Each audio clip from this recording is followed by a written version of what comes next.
Well, I think I'll begin. We're all here.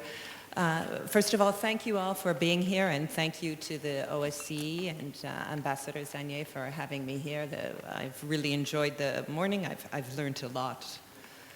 I come to this from a slightly different perspective. I cover the environment. I cover environment and climate change. I think about the issue very deeply, but I also cover it from a base in Washington, D.C., which is one of the few places on Earth, I think, where there is, among the political elite, very sharp divisions in opinion over whether climate change even exists, whether there is a human cause to climate change, and let alone what should be done about climate change.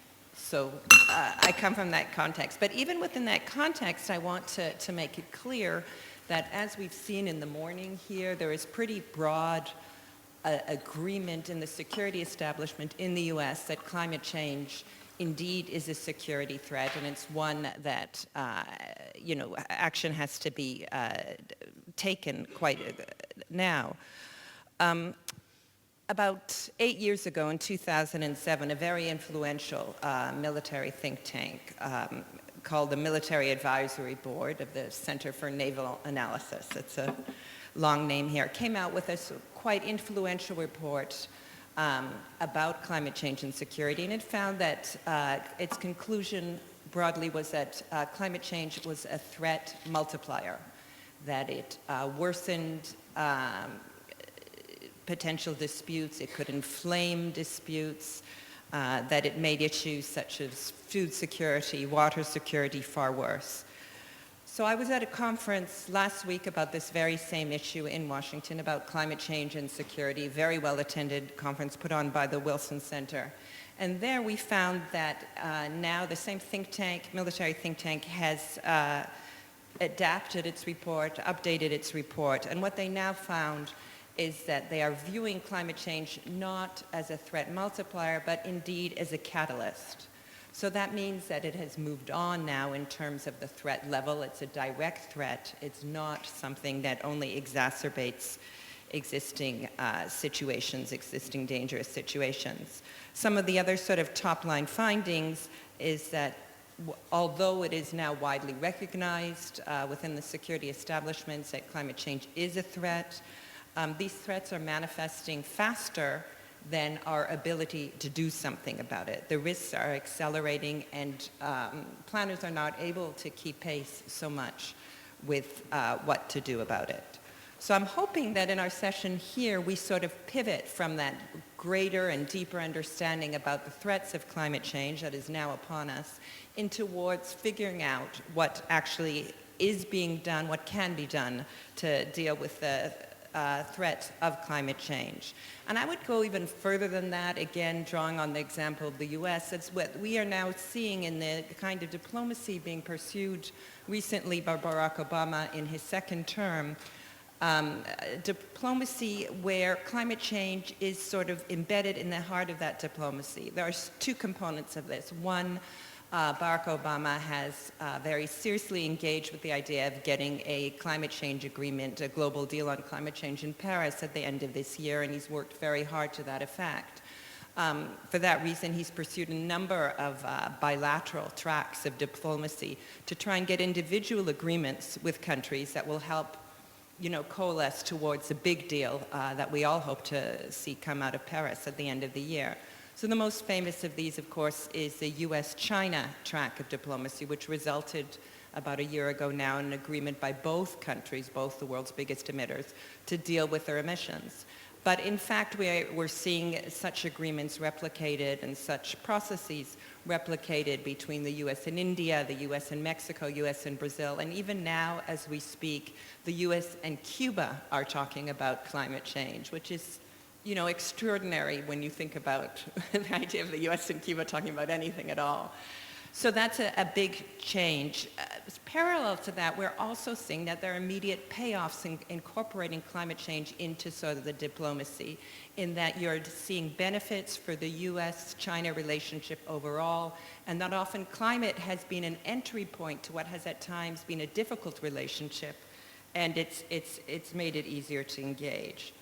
So I hope that in this panel and with these great panelists here beside me that we are going to be able to get into some of those issues very clearly, both our deeper understanding of the risks that are involved with climate change and also our understanding of what can be done about it. So I'm very happy that we are joined here by Lukas Rüttinger, who's a senior project manager at Adelphi, which is the premier consulting firm on such issues of sustainability and environment.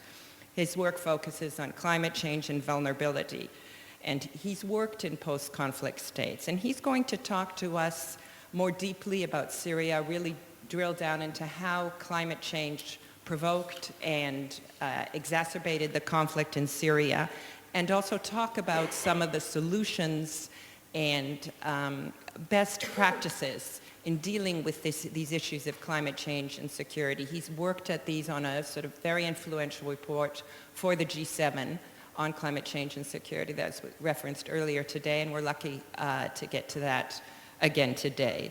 Next, we're going to hear from Ganna Vronska, who's the Deputy Minister of EU Integration at the Ministry of Ecology and Natural Resources in Ukraine. She took up the role earlier this year and is in charge of coordinating bilateral cooperation between Ukraine and other countries on the environment. And from Ms. Vronska, we're going to have a real-life case study of how countries are dealing with climate change and environmental threats in real time in terms of management of their water resources, which is a very precious issue and a very vulnerable issue to conflicts that can arise and be exacerbated by climate change. After that, we will hear from Thierry Béchet, who is a permanent representative of the European Union to the OSCE. He started his career as a diplomat in the Middle East, and he has also had a great deal of experience dealing with energy issues and within the UN framework. So I think he will be able to discuss very effectively the centrality of diplomacy in dealing with climate change. I noticed a very interesting factoid from his abstract was that 20% of the EU budget is now going to be spent on climate change related issues. So it's central to what the EU is doing. Finally, we'll hear from Desiree Schweitzer, who's a diplomat in the Austrian service from postings to Washington, D.C. and Islamabad. She is currently the Deputy Coordinator of Economic and Environmental Activities at the OSCE, or Head of the Environment. From this role, she will be talk to us about how the OSCE approach and how the organization is dealing with the issues of climate change that it faces on the ground. So we're going to go in order from the position on the stage, which is starting with Lukas on my left. Thank you. Okay, thank you. Yeah, as you already said, I'll focus a little bit on our work for the G7 foreign ministries. So in the beginning of 2014, the G7 commissioned Adelphi together with International Alert, a think tank and peace-building organization from the UK, the Woodrow Wilson Center from the US, and the EU Institute for Security Studies, to conduct a study on climate fragility risks, specifically from a foreign policy perspective.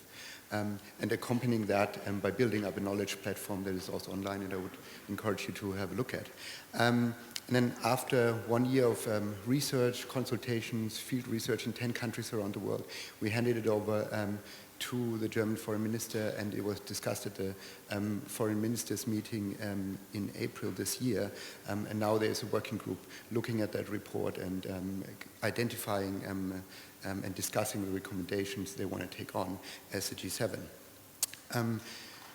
The focus of our risk analysis was on phenomena and risks that we can already observe today, and that will intensify as the impacts of climate change increase. So we identified 7 so-called compound climate fragility risks that threaten the stability of states and societies already today, and where we see a high likelihood of that increasing.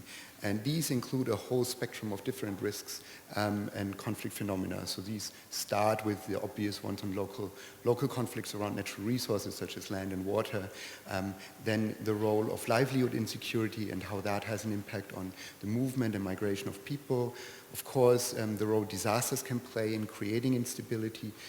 Also, a very interesting case on food price volatility and how that can contribute to political instability. The whole issue around transboundary water cooperation and conflict. So when can that turn into conflict, and what role does climate change play in really exacerbating and increasing the pressure on existing management structures there? And then we also looked at the unintended potential negative effects of our responses to climate change. So how could mitigation and adaptation actually fuel conflicts and fragility if it's not done in the right way? I think something we discussed already this morning is, for example, the example of dams. There can be an adaptation strategy for some states, but might also create conflicts down the line with their large impacts, and how they change the power structures in transboundary basins. I will not go into detail regarding each of these compound risks, but would like to focus on two central conclusions from our analysis. And the first one is that there are no climate wars, and that's, there are no climate wars today, and there are no climate wars tomorrow. There is no direct causal link between climate change and conflict. But what we can see, and what our analysis clearly shows, is that climate change is interacting with a whole range of other pressures and stresses. For example, population growth, increasing inequality, increasing urbanization. And together those pressures can push states towards fragility, and in the worst case, contribute to political instability and conflict. And this is especially the case, of course, for countries that are already experiencing fragility today. But it is also a risk for more stable states if the pressure or the shock is too high. So these compound risks are really important if we think about preventative foreign policy, climate diplomacy, and a more proactive risk management. And I now want to go a little bit more into detail in one of the conflicts we look at in the report, and that has been mentioned already today, and it's a very stark example, is the Syrian crisis.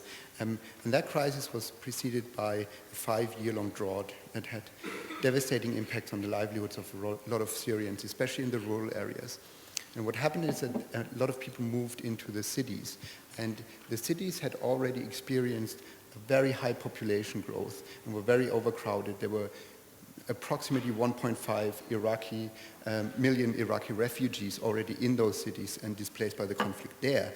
And in those cities, the pressure was too high, and the government failed to respond, and that fueled pre-existing grievances and pre-existing discontent, which then the government was not able to manage, and that escalated into protests and then the conflict we are today. And I mean, to be sure that we're not saying that climate change caused the Syrian crisis. I think that is a very dangerous narrative. But what we're saying is it increased the pressure on an unresponsive authoritarian government, and here we can clearly see they were not able to manage it peacefully. So these are the kind of crises we're thinking about and we identified. And what this example and our risk analysis also shows is that these compound risks are interlinked. So we divided them up in seven categories, but of course they interact and they intensify each other. And they are driven by social, economic, environmental, and political pressures that cross sectors. And what that means for our answer, and what that means for our answer is that those also have to be integrated and cross sectors. So our answer to these multidimensional risks has to be also multidimensional. And if you look at the different policy fields that are working on these issues, so development policy, humanitarian policy, and peace building, we can see that there are already experiences emerging, but that integration is not happening enough. And that, for example, a practical example is we're not sure how fragile states will be able to efficiently use climate financing. It's as easy as that. There are not a lot of peace building projects that are also doing adaptation, or adaptation projects that are doing also peace building, who are really doing that on the ground. And a lot of the analysis that is still happening is still either from the conflict side, not taking into account environmental factors or climate change, or if you have vulnerability assessments on the climate side, they're kind of neglecting the context that it is happening in. So that is maybe what's not there. I think what is emerging, and that would be also interesting to get your perspectives on that, is that we see that there is a discourse emerging around resilience in these different policy fields.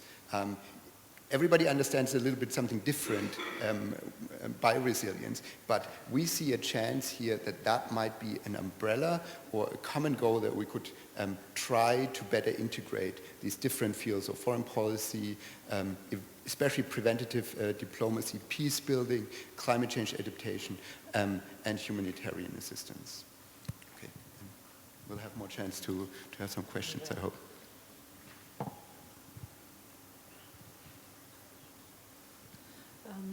Okay, dear guests, dear President, dear Ambassador, it's a great honor for me to be a speaker at the panel which has topic the climate diplomacy.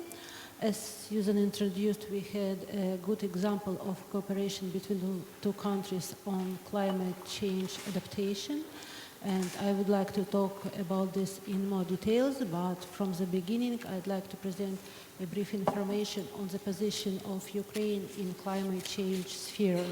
Ukraine, as a party to the UN Framework Convention of Climate Change, consistently contributes to the fight against climate change.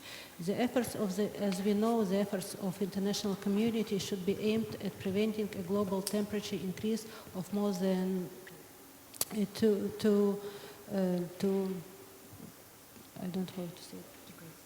degrees, sorry.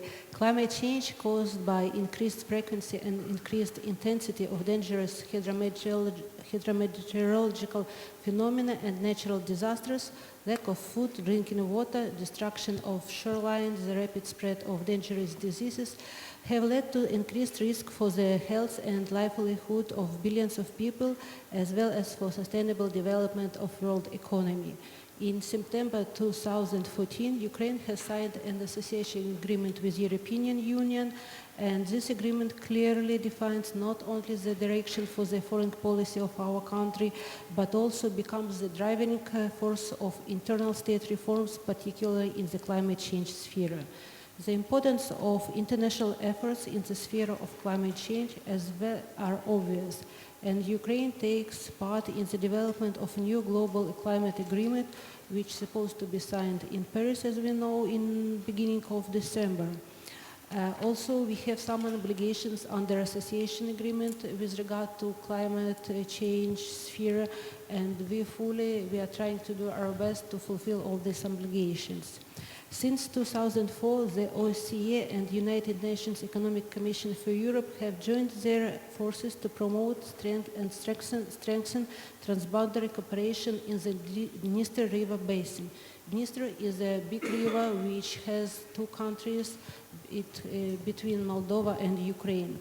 A number of projects implemented jointly with the Ministries of Environment of Moldova and Ukraine, water agencies and other relevant authorities of both countries we have as a good example of cooperation between two countries. As a result of such cooperation, Moldova and Ukraine signed the Dniester Treaty in November 2012. The treaty significantly broadens the existing cooperation to cover the entire river basin and all major sectors for water supply. It's already ratified by Moldova, and Ukraine is still in the process of ratification, and we hope we could finalize it very shortly. Currently, the OSCE, together with the United Nations Economic Commission for Europe, continues its support to the Dniester Basin by supporting climate change adaptation in this region. The current project, Climate Change and Security in Eastern Europe, has already resulted in the development of strategic framework for adaptation to climate change in the Dniester River Basin. For us, it's a very important project because the Dniester River is a source of water for over 10 million people in Ukraine and Moldova. Now the river faces the challenges of flood, water pollution, declining biodiversity, and the differing water needs of different sectors from two countries, Ukraine and Moldova. Climate change tends to intensify such challenges in this transboundary river basin. Addressing climate change-related risk for the people and ecosystems in the basin requires the whole basin climate change adaptation strategy. That's why we highly appreciate the support of the European Union, Austria, and OSCE, which help Ukraine to implement this strategy. I also would like to say that the strategy has been developed with support not only governments and local experts, and implementation of the strategy would help Ukraine to implement also the Framework Water Directive of European Union and some significant international treaties. The effective implementation of both instruments will benefit millions of people and precise ecosystems in Dniester Basin, regardless of their geographic location, and contribute to a sustainable and secure of this unique region. Thus, we can show the good example of cooperation between two countries which contribute to climate change adaptation and in some way prevent conflicts, regional conflicts for water supply resources in that region. Thank you very much. And I expected you to be longer. Sorry. Thanks a lot. Let's try indeed to keep it short. I'm here to give you a new perspective on these things. Obviously, there's a lot to say, and the deeper we go into these issues, and as Lukas referred to, I think the more interesting it gets. I'm not sure how far we can go, but maybe this is possibly a next objective. Two elements I would like to share with you. One is, it's not the first time you hear it this morning, is the Paris conference at the end of the year. I think, and I will try to avoid big words. I'll try to. You've heard the word challenge enough already today, I think. But it's true that for my colleagues in Brussels and for indeed the whole establishment in the EU, this is one of the huge priorities of this year. There's no denying. We have been very active. Not just in preparation, and perhaps that's also an interesting thing to underline, not just in the preparation for the COP21 conference, but also in order to make this much more part of what we do. And I think this is also something you referred to, and I think that this is interesting. So first, Paris. I think we are the great champions and the great believers in the rule-based international system. So we want to be true to that. So I think, and this was said also by Ambassador Lacoste earlier this morning. I think we need that system to cover climate change as well. I mean, we need rules, we need commitments, we need a system to hold countries accountable to the commitments. We need legally binding. The minister said that as well. And this is very important. Another perhaps important side of it that we like to underline is the fact that perhaps from Kyoto to Paris, we move from commitments by the few, for good reasons, and bad reasons as well, to commitments by all. And I think this is something we've said many times as well, the fact that we have so many commitments by so many countries already now. Of course, it doesn't mean everything will be perfect in Paris, but it's quite encouraging. 90% of the emissions are, so to speak, covered by commitments, and I think this is seen as an interesting development. Although, and this is also something that we repeat very often, it's not just about figures, it's about policies. And a lot of what we do, I come to that in the second part of my presentation, a lot of what we do is indeed very close to the ground, help develop policies and implement policies at country level with a lot of support from us. We have I've seen that we have 51 programs. I don't know which countries are missing. It would be interesting as well. But clearly this is the objective. How do you link? And perhaps this is something we could indeed go deeper into. How do you link the big objectives and what is being done very close to the ground. I think we all feel very, very comfortable with big words, but I think a comparison of what is being done much closer to the ground is probably very interesting as well, would be interesting.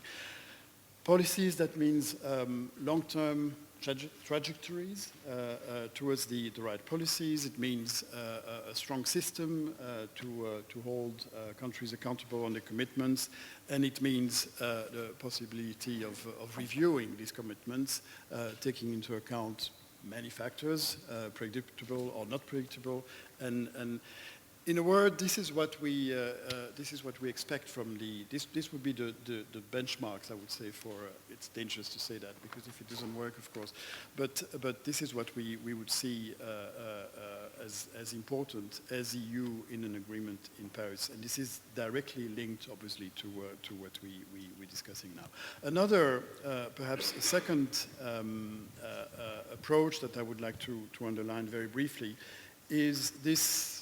Another word that you've heard many times, the nexus between climate and security. How do we actually put that into practice? How did we put that on the agenda? And as I said, I think it came from two elements. One is, of course, the fact that this conference in Paris is coming up, and that is very important for all of us, but also that I think through raising awareness, we discussed awareness, Suzanne, earlier this morning, we have, through a number of activities, policy documents, declarations, and events like this one, actually, we have put that on the agenda, and something that a few years back maybe would look a bit, I wouldn't say marginal, but the kind of things, oh yes, of course, mainstreaming, we have to mainstream. I mean, it's a very different, I can feel a very different approach. We take these things much more seriously. One element was, of course, the G7 study to which you contributed, but also all these elements that we've been, of the study that we have been relaying in Brussels, starting in January in the Council, but also in July, and all these events. I'm not saying declarations make reality, but they introduce reality in policies, and I think, and in the discourse, and I think this is important. Climate diplomacy means, of course, many things. Multilateral level, because we need to get results in Paris and wherever we need to get results. It also means a number, and I've seen indeed that this figure that you mentioned, Suzanne, I've seen that on the wall as well. Where it comes from is this idea that 20% of the next 5 years budget at the level of the EU, 20% will be spent on that. Climate change related policies, that's of course, it's a very wide range of policies, and that's both internally and externally. Huge figures as well for cooperation with third countries, with developing countries essentially, because on that as well we want to concentrate on those countries where the needs are the biggest. I mentioned these climate change adaptation programs that we do with many partners, country level, but also regional level, and also in a number of conflict-affected countries. And I think this is, especially here in this very room in Vienna, I think this is of course very interesting, and this is probably something we should go back to. And I would like to end maybe with this. I hinted at it already. I think if there's one piece missing, perhaps, and maybe this is something we can work upon here in Vienna, is indeed to compare what's happening on the ground. I'm a great believer in professional networks. I think people who do the same jobs in different countries have a lot to tell each other, and maybe this is something we could look at in Vienna, because I mean this is where we are, so why not? Thanks a lot, Suzanne. Thank you. Thank you very much, and good afternoon, Excellencies, ladies and gentlemen. I have been asked to provide you with the context of why the OSCE is engaging in climate change and security. And I will also touch upon our activities in awareness raising and the projects we conduct in this area. As it is the case with many environmental challenges, they can be looked at, and climate change implications in environmental degradation can be looked at from two perspectives. On the one side, they can be seen as a potential source of conflict And although it was mentioned that climate change standalone, as a standalone issue, will highly unlikely be the cause of conflict, it is a magnifier, a threat magnifier, and it will be a security challenge that will remain with us for the coming years. On the other hand, we can look on at the topic of, from the perspective of cooperation. A cooperation on climate change adaptation and environmental issues which can lead to confidence building and conflict prevention. Since when did the OSCE engage in climate change and security issues? This topic came to our agenda in 2007.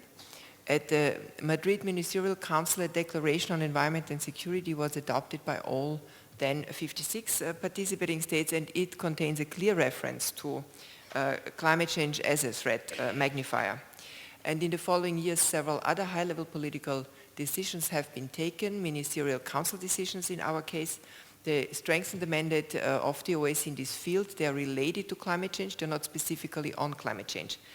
I want to mention three of those. The Ministerial Council decision on improving the environmental footprint of energy-related activities that was adopted in Kiev in 2013. It recognized that responsible and sustainable management of natural and energy resources can improve the environment. It can curb climate change, boost economic growth, and contribute to stability and security. Another decision that was adopted at the same Ministerial Council is dealing with the protection of energy networks from natural and man-made disasters. And this one encourages inter alia participating states to implement integrated environment and natural resource management approaches. So this should incorporate disaster preparedness and risk reduction to obviate adverse effects on energy networks.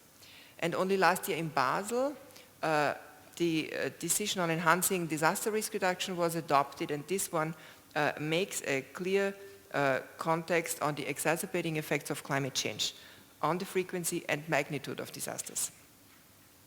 So these are the MC decisions, but this is not the only way we address this topic. The MC decisions are usually the result of a longer process, of a year-long process of debate in the Economic Environmental Forum, and these are dedicated to topics that the chairmanship of that year finds very important to make the major focus of the discussions in the second dimension. And this proposal of the topic is then adopted by all other participating states by consensus. So there is consensus in the entire OSCE that these topics are of high importance and should be debated over the whole year and eventually, hopefully, lead to a political decision that is strengthening the mandate of the organization. And the forum processes that did exactly that was the one in 2013. I mentioned it, increasing stability and security on, to improve the environmental footprint of energy-related activities in the OSCE region.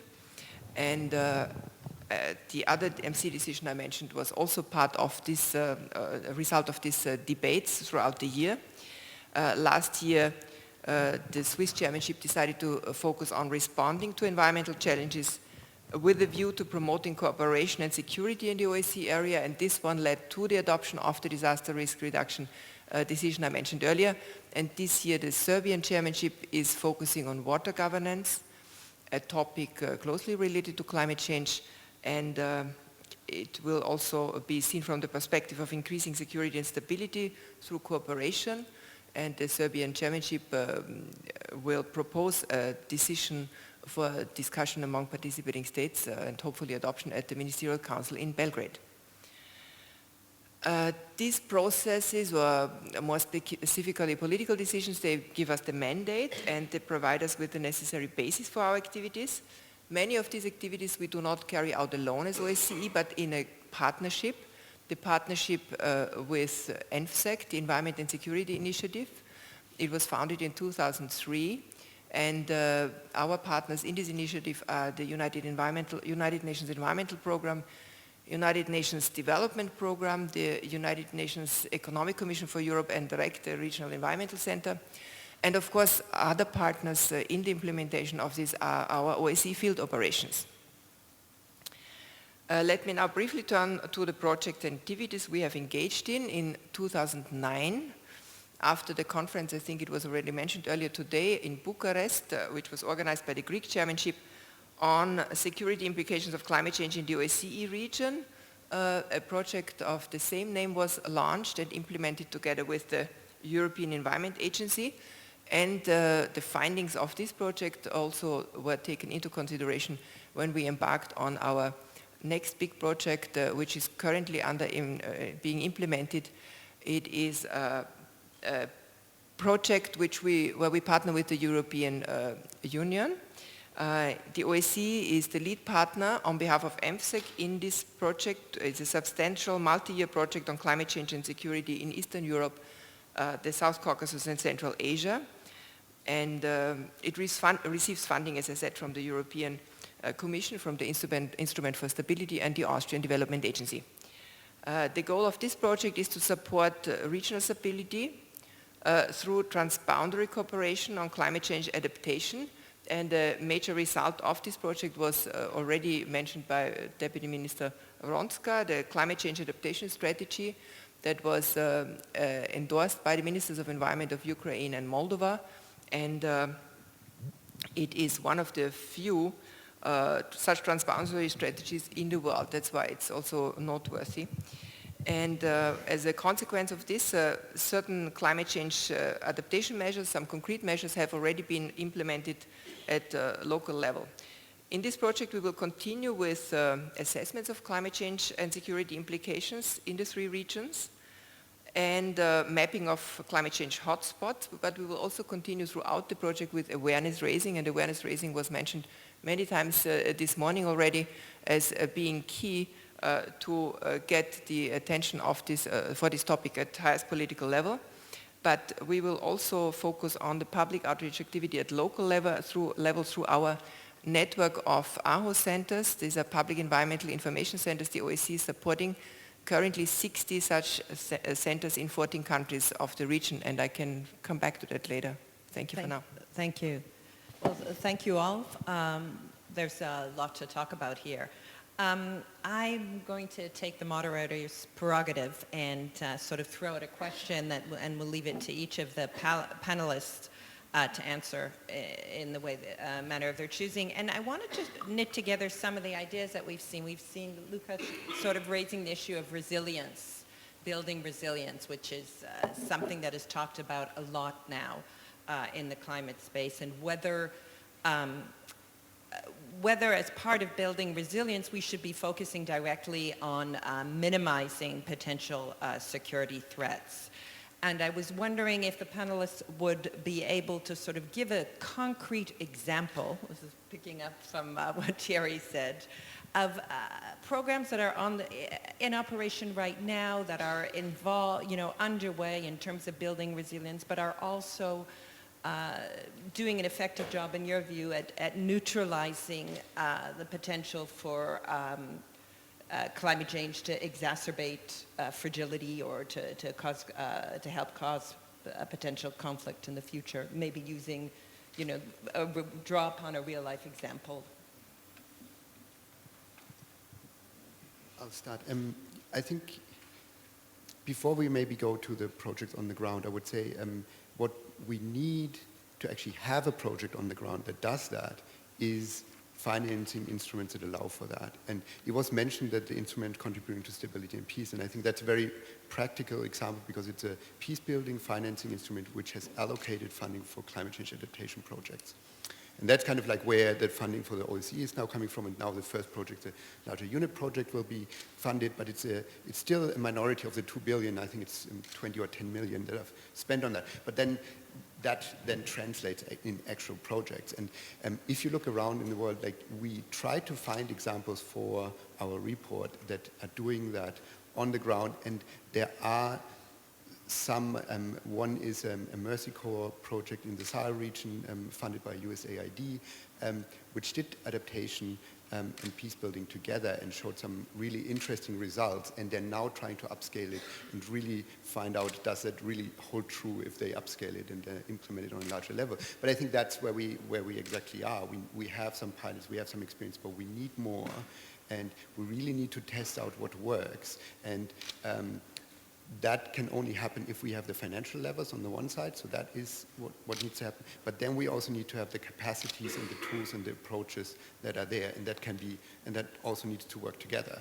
And those capacities have to be built on the ground, that climate change experts also understand the conflict side and the other way around, which is always difficult to do in practice, but that can be done. But also, I think interesting, going back a little bit to the foreign offices, for example, also on their side, in terms of climate diplomacy, there has been a lot of activity, not only on the awareness raising, but also building capacities within different foreign offices of understanding that climate change is not only about negotiations. It's a larger issue, it's a larger challenge, and we need to understand the different challenges it poses and kind of define with it answers for foreign policymakers, how diplomats can act on the ground. And we've done some work with the European delegations on building climate change narratives in 4 different countries that are really tailored to the context, that allow diplomats to engage on the ground on these issues in a proactive way, and done some work with the German Foreign Office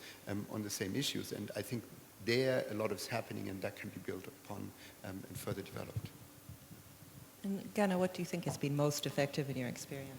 It's very easy for me to answer your question, Susan, because actually all my speech was devoted to cooperation between the 2 countries, Ukraine and Moldova, and we have a good example of comparison of such cooperation on climate change adaptation, and we can show that besides regional conflicts on water supply issues, 2 countries can cooperate and to join their efforts to increase the climate change influence in the particular region. It's very important, and very important for the small region. As far as we know, the water can be a very important sources for 2 countries, and we can show all our efforts that we can minimize the risk of climate change in that region. What was the biggest obstacle or hurdle before you got to this place of cooperation? It was a water supply, because it's the only river which supplies water to Moldova and to Ukraine. And sometimes in the past we have conflicts on regional level for water supply, because there some... Yes. But given that history, how did you manage to get over the old resentments and the distrust that must have been there? We signed a treaty between 2 countries. We are going to make a joint commission, and as a party of this commission, the climate change adaptation will be part of this commission cooperation. And besides to talk about who is going to supply water and in what amount, we could talk about climate change adaptation. Thierry, is there anything that you've seen as effective? What jumps to my mind, actually, is the example of Ukraine. That's taken. When we talk about... You could go negative. You can say something... something that you don't want to see again, yeah. No, I wouldn't say that. Okay. It's funny that this word resilience now has taken such presence in everything we discuss. It started a few years ago. It started as a psychological concept for individuals. Now it's about countries. And it's a word we in Brussels use a lot when we talk about our neighbors, for example, including Ukraine. And I remember when we started discussions in the framework of the context of the Eastern Partnership, one of the first and biggest thing we wanted to do in that framework was energy efficiency in Ukraine. And I'm using that example because when we first proposed that big effort with Sweden and a few others, the objective was, of course, economic. I mean, it's a huge resource that is being wasted, not just in Ukraine, everywhere, but it's a big thing. And of course, now when we talk about resilience, we have, because of what's happening in parts of Ukraine, we see that in a much more political, in a security perspective how do you build resilience? How can you be as much self-sustainable as possible, being as less dependent as possible? In terms of example, I was actually very interested in what you said about hotspots, mapping hotspots, because this should probably be a roadmap as well for things that we could do in the OSCE. I think the advantage we have with climate-related potential conflicts is that the time frame is very different. It's not like you have an immediate reaction by some people on a border somewhere, and in 2 days you move from calm to almost war. I mean, here we have a lot of time to think about it. We have a lot of time to make predictions, to try to understand how things will be in 20 years or even 50 years, and start preparing for that. The advantage in a way is that this is about the future. So it's not about the past. It's not about narratives about what you did to us 500 years ago. It's not about the present. It's not about how stupid you are as a leader, you on the other side of the border. It's about what will happen to both of us in 50 years. And in a way, from a kind of mediation perspective, this is almost an ideal situation. So let's look at these hotspots and see what we can do about it. Thank you very much. I have one point to add, because you asked about concrete activities, building resilience, what is done or can be done. Last year during the Swiss Chairmanship, disaster risk reduction was the topic, but it was not only a topic that has been intensely debated throughout the year and led to the adoption of a ministerial council decision. But under the Swiss Chairmanship, we also conducted capacity building trainings, so-called CEDRIC trainings on climate, environment and disaster risk reduction for national authorities and AHO Center representatives throughout the OSCE region. That is one example. Thank you. I'm just wondering, do you think, given that it's something in the future, or these threats, do you anticipate sort of a challenge in getting people to actually focus on the need for prevention? Because this is really extremely preventative diplomacy. That's where we come in. I think a reaction to an immediate conflict, to an immediate threat, fortunately or unfortunately, we can rely on countries, governments, etc., to react. Here, there's probably a need for an external, I wouldn't say push, but push and pull and discussions and awareness as well, but at a much more micro level.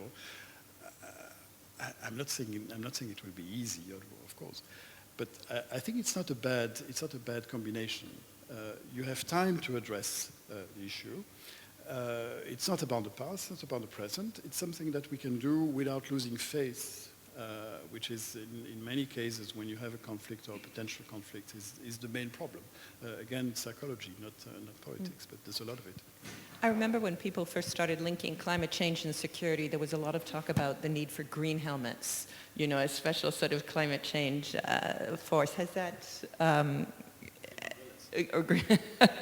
or green boats, depending on the situation. Has that talk faded? Does anybody think that would be a good idea on the panel?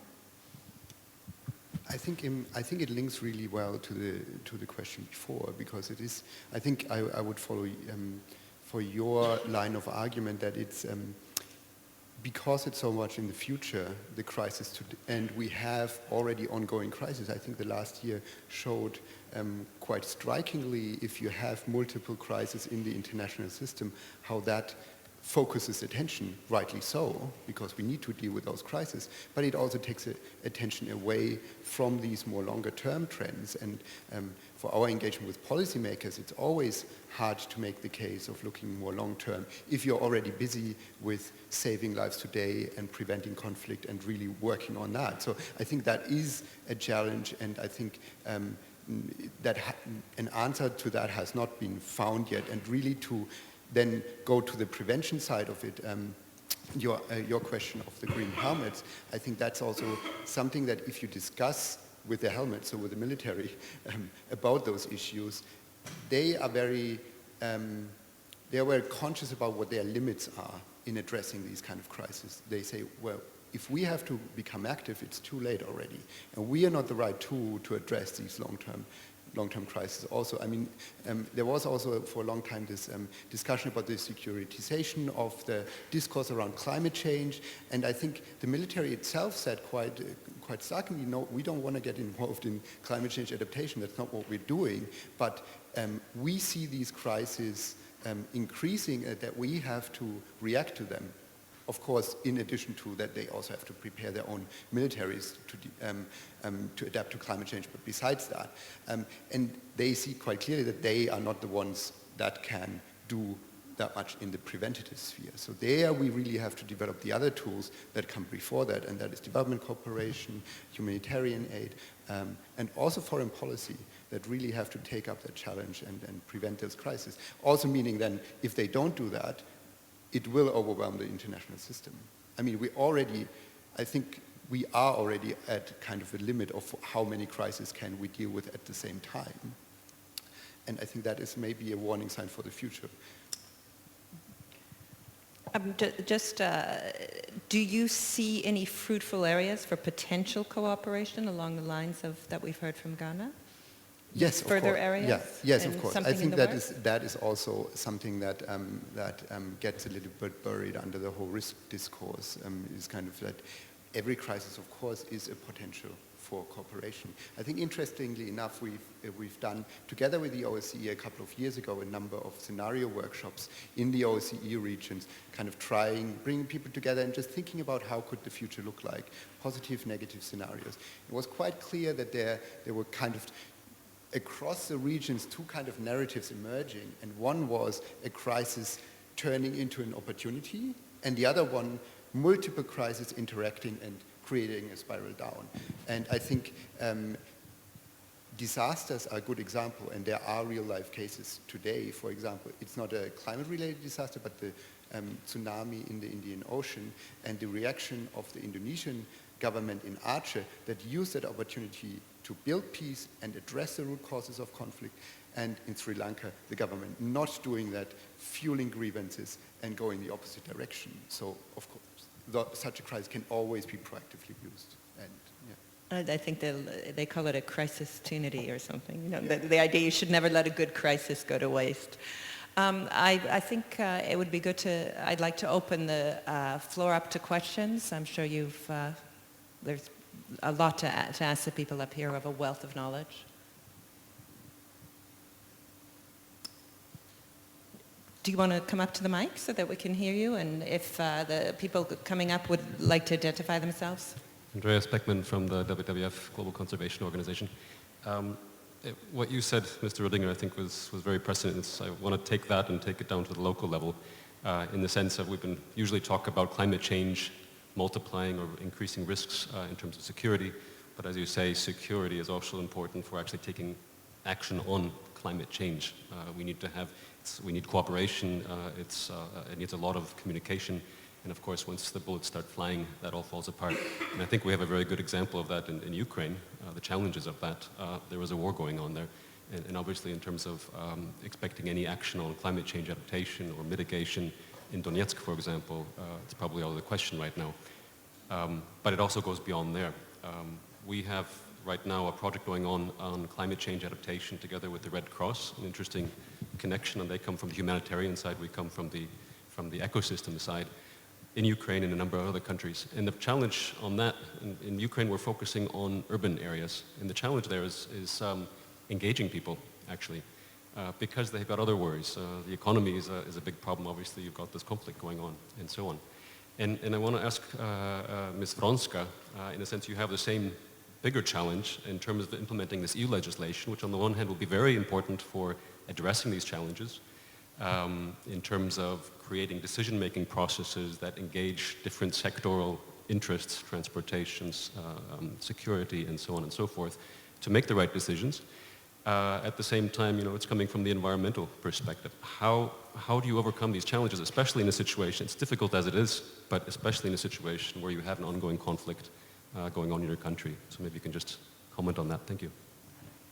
Thank you for your question. It's really very difficult for my country to talk about all issues, especially environment in eastern part of our country. We know we have a military conflict in that part, but I would add that any issue on environment could be a good basis for cooperation between two countries on climate change, between countries in general on climate change adaptations.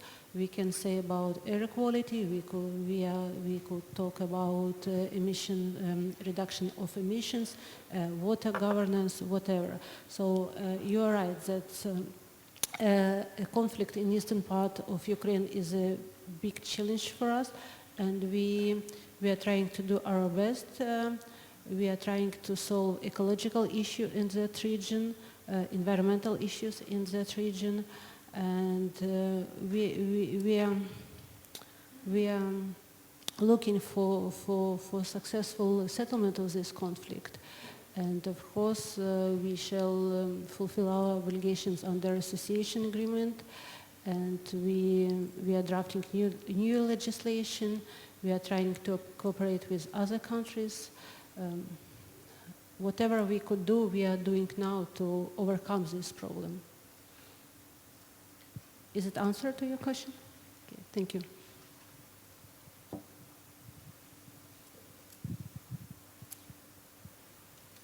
Yes.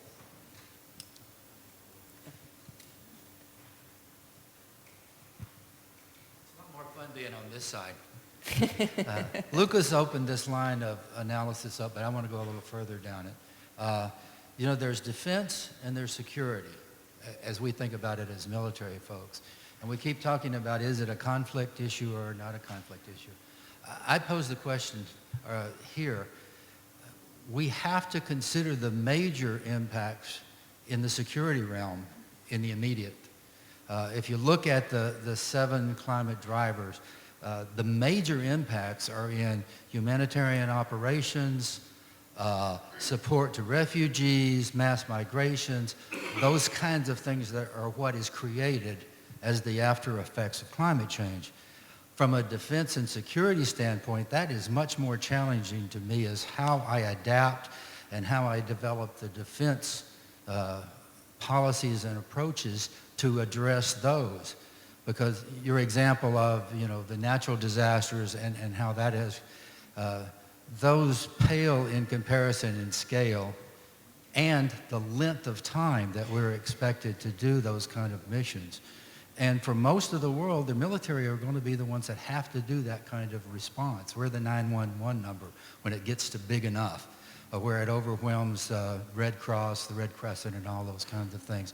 Are those kinds of things being discussed inside governments and inside the interagency which has to respond to those? The military is in support. I agree completely. We are not the leaders, but we're in support there. But we're going to be the ones that are required to bring those resources to bear. Are you seeing those kind of discussions and diplomacy going on? Was that for Lukas or for Thierry or for Desiree or everyone? Everyone. Whoever wants to jump in. Not to this one. But perhaps to a reaction to the previous question. Sorry to dodge this one. I'm sure we'll come back to your question. The example of Aceh is, of course, very interesting. But from a mediation perspective, this is easy because you have parties who actually want to have a solution. What happened in Aceh, I'm not a specialist of that, and I would never tell this face-to-face to Mr. Asisari, but what happened there was that there was this tsunami, and all of a sudden, the previous problems, political problems, the conflict, all that looked a bit, not ridiculous, but there are more important things now. And this is what triggered this process. And all of a sudden, you had parties between Aceh and the government who all of a sudden wanted to have a solution. The problem we have in the OSCE area is you have parties, well, at least one side, who doesn't want to have a solution. So there's only that much you can do, I think, in terms of using that as an example or a model.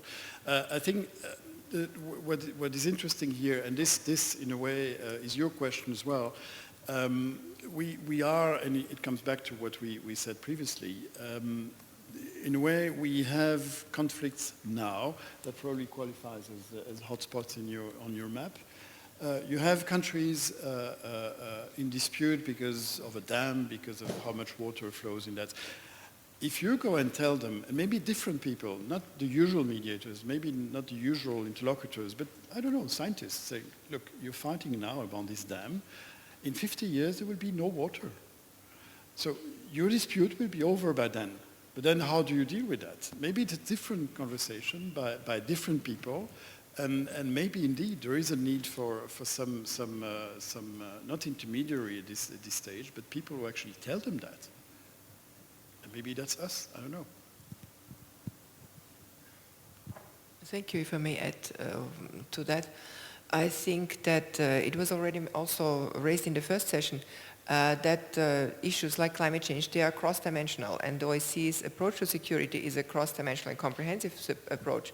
So I think that in that sense, when meetings are prepared like the Economic Environmental Forum process, all our participating states can make suggestions who should be brought to these meetings. The OSCE as an acknowledged platform for dialogue can bring all different stakeholders together: academia, civil society, security community, and of course government representatives. So I think it's happening, but can happen maybe more.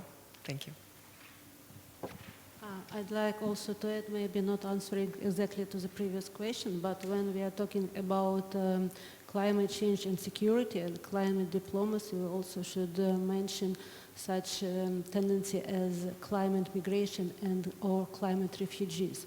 Now we can see the tendency in Ukraine, for example, that people are moving from the southern part of the country to the northern and the western part of the country, which has more water resources, which has more good climate for agriculture. So it could be a tendency for the future, for the next years, and it could be also a good basis for cooperation between countries. For example, European countries or inside EU or countries which are going to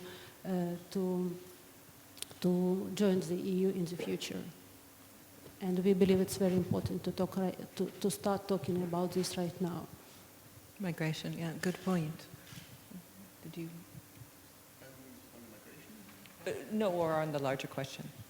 The larger question. I think on the larger question, what kind of is emerging for me is kind of like what you were also asking before, what are the obstacles for it? And then also the comment on that in Aceh, it was easier because there was a willingness of the political parties, and that was a precondition, exactly, that there was some willingness to engage on that topic. And I think that, in essence, poses the question, if diplomats have to address climate security issues, these will not be easy.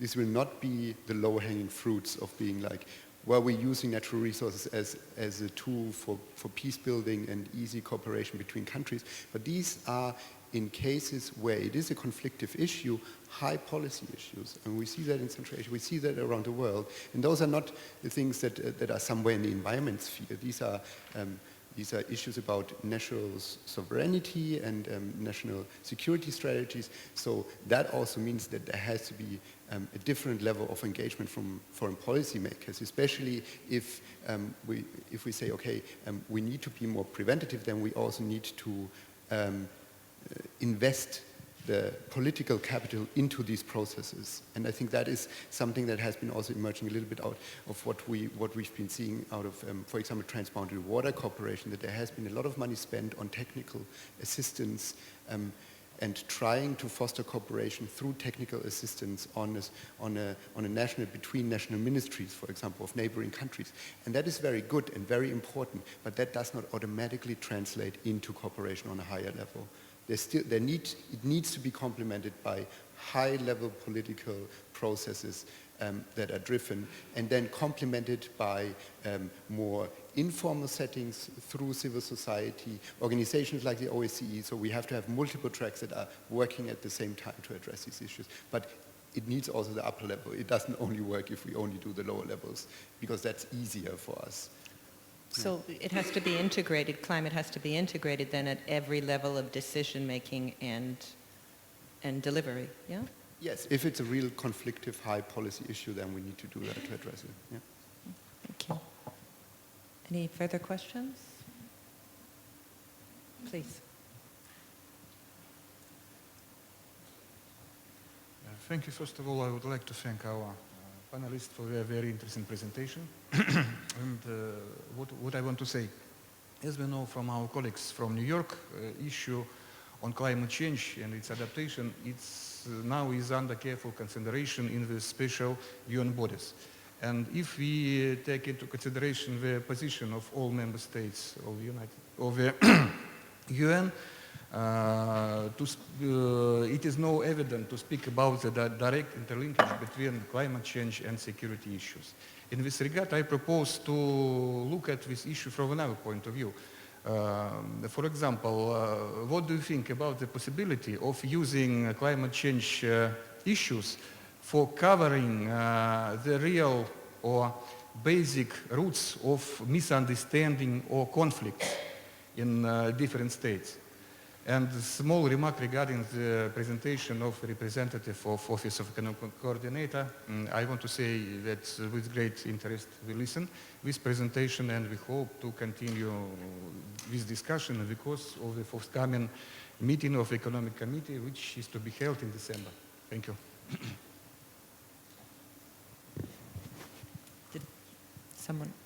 Did you have, you wanted to address that question to anyone in particular, or to? I can answer briefly.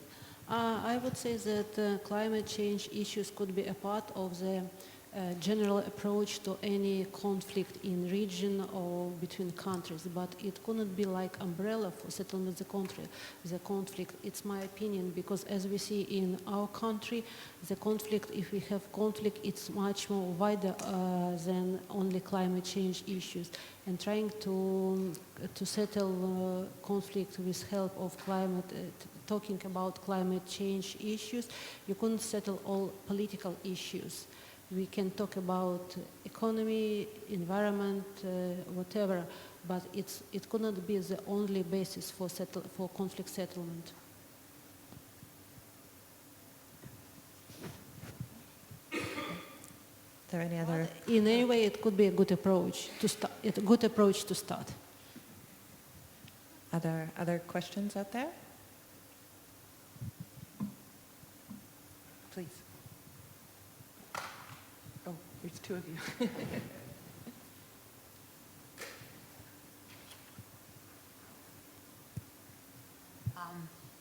I wonder, in the climate diplomacy, so we've got one more stakeholder, which Thierry made already some mentioning, science. So how do you see the role of science and a scientific approach in the climate diplomacy? Because as we can observe the development of the assessment reports of the IPCC, we can see that the models, simulations, projections are getting better and better, stronger and stronger. Resolution is higher and higher. Now we can have a resolution of climate projections 10 by 10, I mean kilometers. So, and now people even can talk about projections in the mountainous areas, which was completely impossible like 10 years ago. So we can already put the landscape into the simulation models. So that your question was about the role of science, yes, if I understand it, how it's incorporated science, into but decision making. Science deals with long time periods, like 10, 50, 100 years. That's a great question. Yeah, Thank you. and, yeah. Does someone want to? A great question is usually a question to which there's no answer. So, and I'm sorry that it falls upon me. Well, my immediate, well, there are two elements, but I think the first element, we beyond that. I think we beyond the point where people, I guess most people dispute all this. So that I guess this is what you meant when you said that the evidence gets stronger and stronger and better, more precise. I guess this is what you mean. And the element that, in what I said, that refers to that is the need in the Copenhagen, the COP21 agreement to have something that allows for flexibility. I think that one of the discussions that we're having in that context is how to allow flexibility in the system to adapt to new evidence or new science going in negative or positive. That there is flexibility in the system for commitments to be adapted to new facts or to confirmation or to information of facts. That's the immediate thing I can think of in this particular context. Yeah, I think also it's a very interesting question and really crucial because what we've been seeing also is that the differences in language that are spoken in the science world and in the climate world, and then, for example, in foreign ministries, but also development ministries and other practitioners in other sectors, is not the same, and there needs to be some translation between those communities, and that translation is done by independent reports, by doing very, very focused knowledge products, but then also what I said before of having actually the capacities and also landing points within government institutions where that information arrives and is then taken up and put into their own information systems. And we had the example of hotspot mapping, and I think there's a lot of interesting things that have been emerging over the last couple of years of how to try to translate that into information that can be used by policy and decision makers. And but that is also very different in different ministries and how they are organized and how they kind of manage and use the information. So we really have to find the right entry points, and we still are sometimes at the stage where the information doesn't really reach the right entry points, and there are not the capacities to do that, and that is actually then, for example, going into the early warning systems and these kind of tools. So I think there needs to be a lot of work done on making sure that there is translation between climate science and policymakers. Very interesting. The lady in the third row, please.